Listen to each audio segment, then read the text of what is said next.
Hey guys, I have another one of these Vachette high security door cylinders. Bought this one downtown. It came in brand new in the box. I took it out, and this of course is what we're looking at.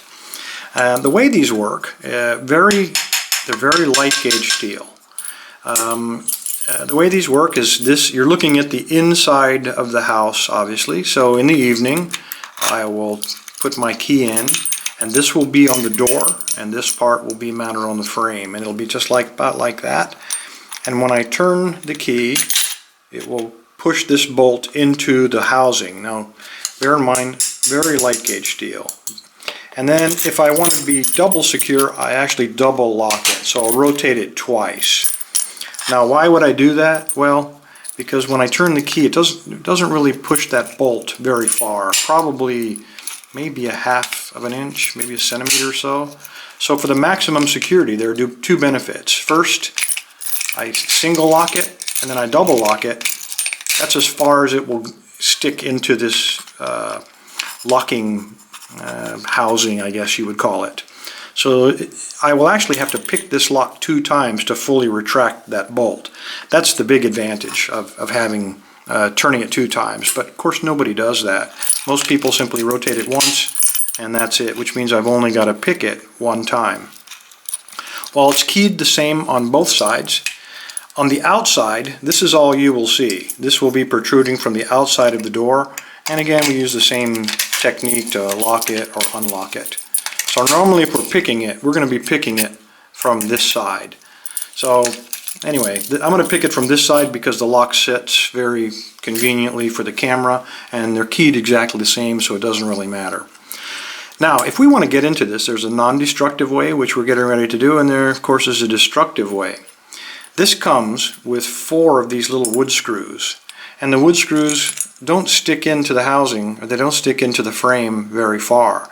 There's 4 screws that hold the bolt locking housing, and there are 4 screws that hold the lock itself. Now, if I wanted to get into this, and there are only 4 light gauge wood screws, you can see it if I slammed into the door.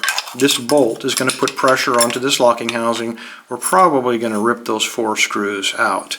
Another way we could do it, again, if this is the outside, we could put some kind of maybe a 3/4 inch steel bar, and we could strike the front of the lock itself, and we're probably going to punch it right off of the back of the door, and bam, we're in.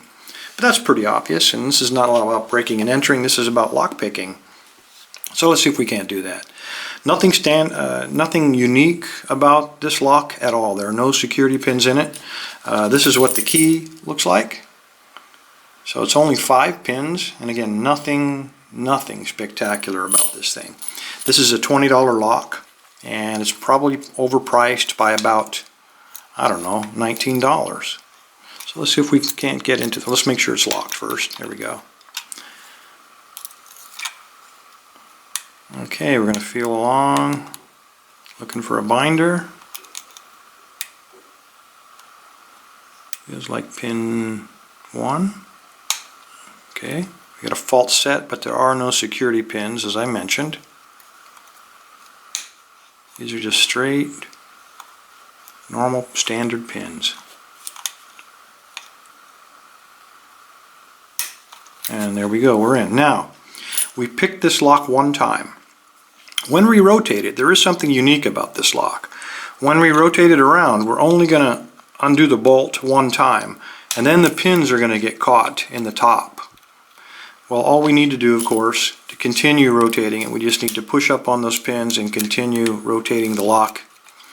If I can get my tension wrench in there. This is why I wanted to pick it from this side, because it balances for me. You push the pins up and you can continue to rotate it, and it'll click quite violently. And then we either have to, if they only locked it 1 rotation, we're in.